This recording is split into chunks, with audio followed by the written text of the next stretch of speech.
num colégio, por exemplo, de classe média, você tem um público específico. São pessoas que transitam entre si. Pessoas mais ou menos da mesma classe social, que os pais fazem mais ou menos a mesma coisa, ganham mais ou menos o mesmo dinheiro, usam os mesmos aparelhos, fazem as mesmas coisas, frequentam os mesmos lugares. Uma universidade pública, não. E ainda bem que não. Então aqui eu aprendi a ter vivência. Então se eu for falar de vivência acadêmica, o que eu paro para pensar? A faculdade me tirou da minha zona de conforto. Aqui eu olhei em volta e tinham pessoas diferentes de mim. Pessoas de outras religiões, pessoas de outra cor, pessoas de outra orientação sexual, pessoas diferentes de mim, pessoas com uma posição política diferente da minha, pessoas de posição social distintas da minha. E aí, como é que concilia tudo isso? Como que uma pessoa que vinha de um lugar mais ou menos engessado, com estrutura própria, passa a fazer parte de um lugar diferente?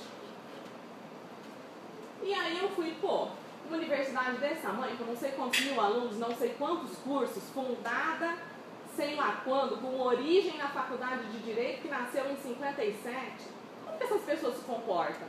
O que a universidade espera delas? O que se espera? Como se espera que essas pessoas se relacionem? E aí, no 5º ano da faculdade, eu fiz uma coisa que eu nunca tinha feito até então, que foi ter procurado o regimento disciplinar dos alunos da UFMT. Tem que ter um regimento, qualquer escola tem um regimento, uma universidade não vai ter, lá fui eu.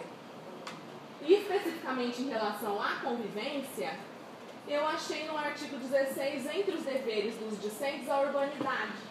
Falei, o que é ser urbano? Urbanidade é, não sei, saber se comportar, respeitar a faixa do pedestre, dar bom dia. Falei, cara, o que é urbanidade? Comecei a pesquisar. Urbanidade, qualidade do que é urbano. Muito obrigada, Aurélio, não me esclareceu muito. De urbano eu vou para onde? De urbano eu chego em sociável. Mas o que é ser social? Interagir, cumprimentar, interagir com as pessoas, fazer amizades, isso é ser sociável? É, mas não é só isso.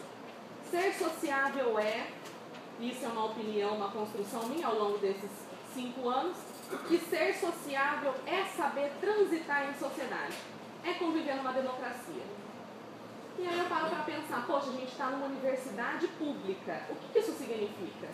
Nós não estudamos na PUC, nós não estudamos na Unic, não estudamos no Mackenzie, não estudamos em uma instituição confessional, como é a PUC, como é o Mackenzie.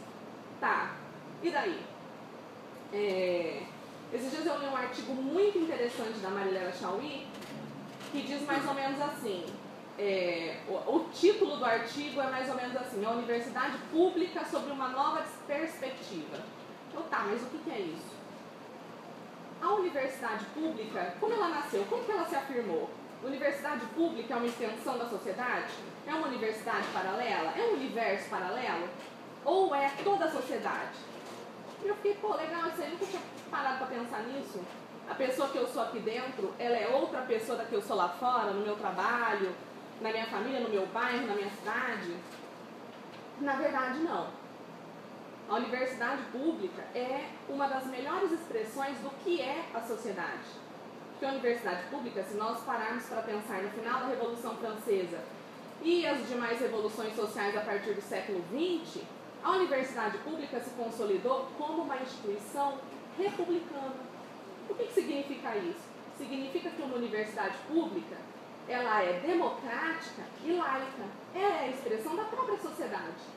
E aí você começa, a universidade pública é laica, ela é democrática. O que isso significa? Que a gente coexiste. Como o Marcelo acabou de falar, não somos iguais. Não temos as mesmas cores, não temos as mesmas religiões, não temos os mesmos círculos de amizade, as mesmas vivências culturais. E aí eu parei para lembrar de alguns ensinamentos que a gente já teve, que vocês terão, espero que sim, do que é viver em sociedade, do que é se sentir pertencente a alguma coisa, no conceito de Hannah Arendt, que é uma pensadora brilhante que vocês terão contato esse ano. O raciocínio é mais ou menos assim, o ser humano sociável, ser social que convive. o sentimento de não pertencer a nada, de não pertencer a lugar nenhum, é uma das experiências mais impactantes e solitárias que o ser humano experimenta.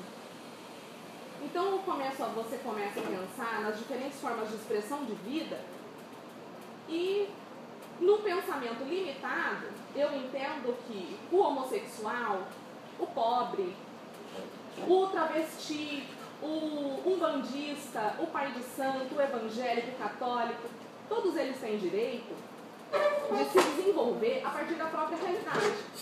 Eles têm direito de viver assim. Mas se eu vivo em sociedade, se essas pessoas também fazem parte do que eu sou, eu também tenho o direito de que a maneira delas de viver exista. É um direito meu de que o diferente exista por ele mesmo. Quando eu não me encaixo nisso, quando eu não enxergo o outro como parte de mim, como sujeito de direito e como alguém alvo do meu direito de existência, eu começo a me deparar com algumas situaçõezinhas que não são tão bacanas, que não são democráticas, que não são sociais. Eu resolvi pontuar algumas notícias que todos vocês tiveram acesso, porque bomba, e que são a perfeita expressão do que é, e não reconhecer no outro aquilo que eu sou. Pode passar. Você se depara com um aluno de 16 anos que numa instituição de ensino pública é espancado porque os pais são gays. O outro não existe? Pode passar. Eu encontro uma criatura sui generis, que é o Bolsonaro, né, que faz esse tipo de afirmação nas mídias. Mulheres devem ganhar menos porque elas engravidam, então, né, que foda, mulher é trabalho. Pode passar. Eu encontro um estatuto da família que entende como família só aquela que é formada por um homem e uma mulher. Eu encontro também, essa eu achei que era do sensacionalista, porque isso veio absurdo. Traficantes evangélicos expulsando o pai de santo da favela. Eu fiquei, porra! Que isso? Pode passar. E aí essa foi épica, né? Ano passado, e essa eu resolvi deixar para o final, porque de onde essa pessoa saiu? De onde esse juiz saiu? Ele não brotou. Ele participou ele fez parte de uma universidade.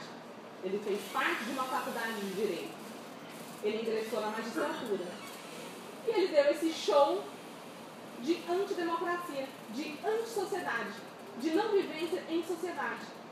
Então, quando a gente fala em conviver, a gente não pode falar só de se sentir um sujeito de direitos, mas de sentir no outro um sujeito de direitos, de sentir na diferença do outro o seu direito também. Um exemplo clássico, e que eu tenho mais contato pelo meu interesse na área ambiental, é, por exemplo, o Belo Monte. De acordo com vários antropólogos e o próprio Ministério Público Federal, Belo Monte é um etnocídio indígena. É um etnocídio indígena aquilo. Então, quer dizer, e uma procuradora que eu sou muito fã, que trabalha em Altamira, no Pará, ela disse uma coisa que eu fiquei assim, poxa, isso é verdade, isso é real. Ela colocou mais ou menos assim, o meu trabalho só existe, eu, enquanto procuradora da República, o meu trabalho existe porque o trabalho daquele índio existe, porque aquela forma de vida existe. Então, não só eles têm o direito de que a maneira deles de viver continue existindo, porque eles têm essa alternativa, como eu tenho o direito de que eles continuem existindo. Então, o conceito que eu gostaria de trazer para vocês sobre convivência, urbanidade, democracia, sobretudo porque estamos numa universidade pública, é esse.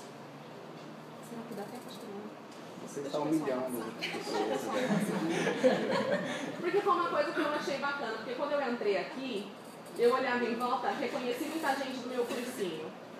E a minha turma foi a última turma que não entrou por um acesso do Enem com cotas. A minha turma foi a última turma sem cotas. E aí tem todo aquele burburinho, porque cota é injusto, porque não sei o quê, bababá. Uma merda, na verdade, né? Esse tipo de discussão, né? Tá mais do que provado a validade qualidade, a beleza do sistema de cotas, da maneira como ele é feito. E aí eu olho para o lado, eu vejo gente negra, eu vejo gente pobre, eu vejo gente que não estudou no mesmo lugar que eu vejo gente, a minha turma, por exemplo, que é uma turma sem ninguém cotista, quase todos os alunos que vieram de uma instituição pública de ensino, de um ensino médio feito numa escola pública, vieram do Cefet.